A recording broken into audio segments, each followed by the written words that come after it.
इस्लाम धर्मावलम्बी सबुठारु बड़ पवित्र पर्व ईद उल फितर पालित हो जाइछि।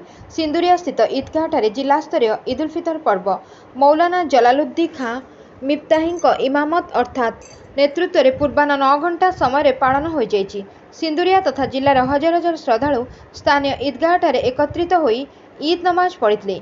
आजिर समारोह रे अनेक हिंदू भाई तथा अन्य धर्मावलम्बी आदिवासी ईदगाहଠାରେ एकत्रित होई मुस्लिम भाई मानकु शुभेच्छा जणाइथिले। इस्लामिक कैलेंडर वर्षर रमजान मास हेउछि पवित्र मास।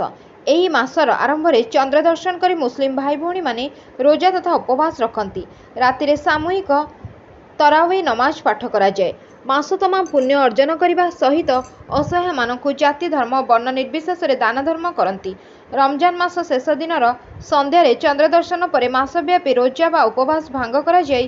ता परदिन ईद पर्व पालन करा जाए। आजिर ईद नमाज अवसर में समग्र विश्व में शांति मैत्री भाईचारा और सद्भावना पाई प्रार्थना करा जायतिला। नमाज पाठ शेष में मुस्लिम माने परस्पर को आलिंगन सहित करमर्दन कर शुभेच्छा जणाई थांती। Bureau report 51 news agency.